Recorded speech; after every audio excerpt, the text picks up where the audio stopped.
ஓம் மகிஷத் பஜாய் வித்மக சண்டகஸ்தாம் தன்னோ வாராகி பிரஜோதியாத். ஆஸ்ட்ரோ கிளீட்ஸ் நேயர்களுக்கு அடியேன் உங்கள் சிவயோகி சிவசக்திமான் சுவாமிகள் வணக்கத்தை தெரிவிச்சுக்கிறோம். இந்த பதிவுல குரு பயிற்சி பலன் தான் சொல்ல போறேன் 12 ராசிகளுக்கு. அதுல இது விசேஷமான குரு பயிற்சி. ஏனென்று சொன்னால் உச்சம் பெற்ற குருவா சொல்லப்படுகிறார். மிதுன ராசியிலிருந்து குரு பகவான் வருகின்ற 1/6/2026 அங்கிருந்து கடகராசியில வந்து அமர்கிறார். அவருடைய உச்ச வீடு அது சொல்லப்படுகிறது. அதனால பலன்கள் வித்தியாசமா இருக்கும். ஏனென்றால் அவர் அதீத சக்தியோடு விளங்க போகிறார். குருவுடைய இருக்கும் இடமும் சரி, பார்வை பலனும் நல்லபடி நடக்க போகுது. மதவாதிகள் ஒன்றிணைவார்கள், போர் பதற்றம் நீங்கும், விபத்துகள் குறையும், இயற்கை பேரழிவுகள்லாம் கண்டிப்பா கொஞ்சம் குறைஞ்சுதான் இருக்கும். எல்லாமே இந்த குரு பயிற்சியில நடக்க போகுது. அதனால ஆரம்பம் கஷ்டமா இருந்தாலும் முடிவு சுபம்னு சொல்றாங்க. அது மாதிரி தான் நடக்கும்.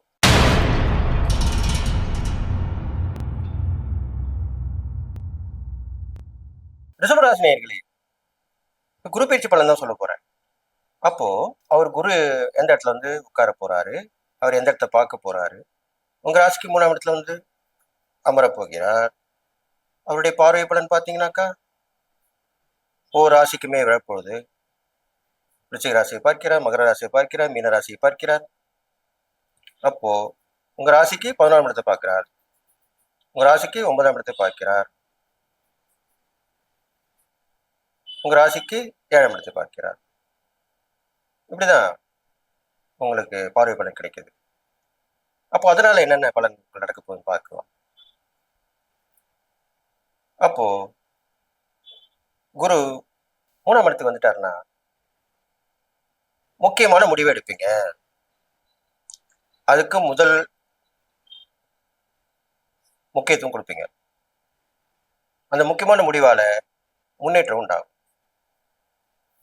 தைரியமா எதையுமே சாதிச்சு காட்டுவீங்க. தன்னம்பிக்கையை வளர்த்துக்குவீங்க. சகோதர சகோதரோட ஒரு ஒற்றுமை கிடைக்கும்.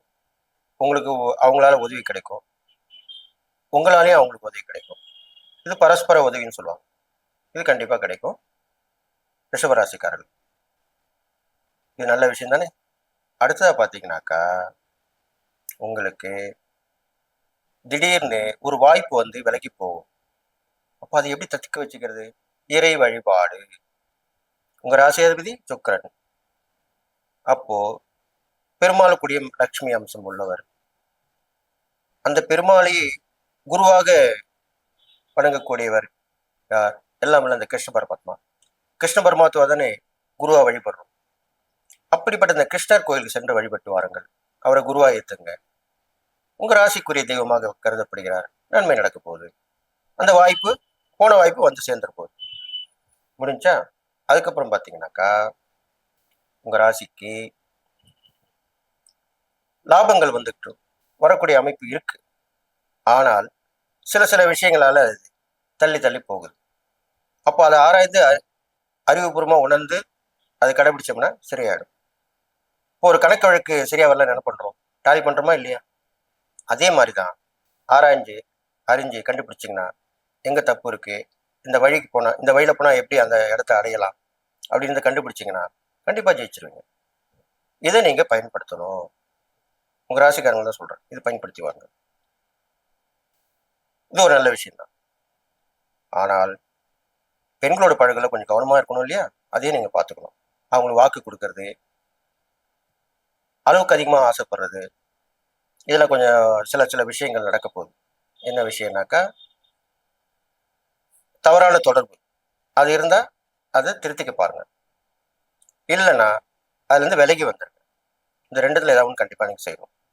இது ஒரு கெட்ட விஷயம் நடக்கிறதுக்கு உண்டான ஒரு இந்த விஷயத்த தவிர்த்துட்டீங்கன்னா அந்த விஷயம் வராது. நல்ல விஷயத்துல போகணும். அடுத்ததாக கணவன் மனைவி உறவு சில நேரங்கள்ல பிடிவாத குணத்தை விடணும். போட்டா போட்டியா இருக்கக்கூடாது. நான் ஒன்று செஞ்சா நீ ஒன்று செய்கிறோம் அப்படிலாம் இருக்கக்கூடாது. கேடகூடமா பேசக்கூடாது. எக்கு தப்பா நடக்கக்கூடாது. இதை நீங்க கடைபிடிச்சு வரணும். அது மட்டும் இல்லை, ஒரு பிரயாணம் போகணும்னு நினைக்கிறீங்கன்னா பிளான் பண்ணி போகணும். ஏதோ போகலாம், எப்போ போகலாம், அப்படி போகலாம், இப்படி போகலாம் அப்படின்னு நினைக்கவே கூடாது. அப்போ அது பெருத்த நஷ்டத்தை ஏற்படுத்தி கொடுக்கும். அது நல்லதாக நடக்கணும்னா இன்னைக்கு இந்த பிரயாணம் போகலாம், இந்த இடத்துக்கு போகலாம், அங்கங்கே போய் யாரை பார்க்கணுமோ அங்கே பார்க்கணும், என்ன செய்யணுமோ அதை செய்யணும். இப்படி தான் நீங்கள் பண்ணிட்டு போகணும். அப்போ தான் இப்போ உள்ள இந்த கிரக நேரங்களை வச்சு பார்க்கும்போது உங்களை நன்மை நடக்கும். அதுக்கப்புறம் பார்த்தீங்கன்னாக்கா வந்தது ஒன்று போனது ஒன்று அப்படின்னு இருக்கும். இப்போ இதை எப்படி கண்டுபிடிக்கணும்னா நல்ல மனிதர்களை கூட வச்சுக்கணும். அது உங்களுக்கே தெரியும். பழகும்போது பழகுறவங்களுக்கு கண்டிப்பாக தெரியாதா? ஒருத்தவங்களோட பழகும்போது கண்டிப்பாக ஒரு 3 மாதம் சொல்லுவாங்க எல்லாத்துக்குமே. 3 மாசத்துல எல்லாமே தெரிஞ்சிடும். எந்த ஒரு பழக்கமாக இருந்தாலும் 3 மாதம், எந்த ஒரு வியாபாரம் இருந்தாலும் 3 மாதம், எந்த ஒரு தொழிலாக இருந்தாலும் 3 மாதம். இப்படிதான் சொல்லி கேள்விப்பட்டிருப்போம் நம்ம பெரியவங்க. ஏப்பா 3 மாதம் பொறுத்துக்குப்பா, அப்புறம் சரியாயிடும் அப்படிதான் சொல்லுவாங்க. அது மாதிரி 3 மாசத்துல பழக்கத்துல நீங்க தெரிஞ்சுக்கிட்டீங்கன்னா அவங்கள பயன்படுத்தி நீங்க நல்ல நிலைமைக்கு வரலாம். உங்களை பயன்படுத்தி அவங்களும் வரலாம். அவங்க வந்துட்டாங்கன்னா நீங்களும் வந்துட போறீங்க. இது மாதிரி தான் செய்யணும். இறை வழிபாடுன்னு பார்க்கும்போது உங்க ராசியாதிபதி சுக்கிரன் தானே. அப்போ அவருக்கு உண்டான லக்ஷ்மி தேவியுடைய பெருமாள் வழிபடலாம். ஏற்கனவே சொன்ன மாதிரி கிருஷ்ணர் வழிபடலாம். ராதே கிருஷ்ணர், ராதையோட சேர்ந்த கிருஷ்ணர் வழிபட்டா ரொம்ப விசேஷம். இது மாதிரி பண்ணிட்டு வரலாம். தான தர்மம் பண்ணணும்னு நீங்க ஆசைப்பட்டீங்கன்னாக்கா வயசான பெண்மணிகள் இருப்பாங்க, சுமங்கலியா இருக்கிறவங்களா இருக்கணும்னா அவங்களுக்கு உங்களால் முடிஞ்சதை உதவி பண்ணலாம். ஒரு காணிக்கை கொடுக்கலாம், பொருள் வாங்கி கொடுக்கலாம், அவங்க தேவை அறிஞ்சு உதவி பண்ணலாம். இதுதான் முக்கியமான விஷயம். அவங்க தேவை அறிஞ்சு உதவி பண்றதா நல்ல ஒரு தான தர்மம் சொல்லப்படுது. இதே மாதிரி பண்ணிட்டு வரலாம். இதெல்லாம் பண்ணிட்டு வந்தீங்கன்னாவே கண்டிப்பா நல்லா நடக்கும். எப்படி இருந்தாலும் அந்த ரிஷபராசிக்காரங்களுக்கு நல்லது ஒன்று நடக்கும், கெட்டது ஒன்று நடக்கும். கெட்டதை நல்லதா மாத்திக்கலாம். அதுக்கு தான் உங்களுடைய அறிவு வேலை செய்யும்னு சொல்லியிருக்கேன். இது மாதிரி பண்ணிட்டு வாங்க. இதெல்லாம் செஞ்சீங்கன்னாக்கா இந்த குரு பயிற்சி உங்களுக்கு ஒரு இடமாற்றத்தை கொடுத்து முன்னேற்றத்தையும் தந்து முக்கிய நபர் மூலமா உங்களுடைய வாழ்வாதாரத்தை பெருக்கி எல்லா விஷயத்திலுமே ஏற்றமா இருக்க போறீங்க. மீண்டு வந்துடுவீங்க. ஒரு கஷ்டம் வரும், அதுல ஒரு நஷ்டம் வரும், அதுக்கப்புறம் உங்களுடைய வாழ்க்கை மேம்படும்.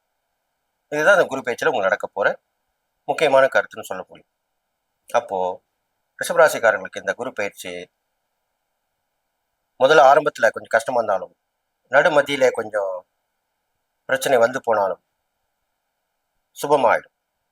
கண்டிப்பா நல்லா இருப்பீங்கன்னு சொல்லி நீங்கள் மிக மிக நல்லா இருக்க போறீங்கன்னு சொல்லி வாழ்த்து விடைபெறுகிறேன். நன்றி, வணக்கம்.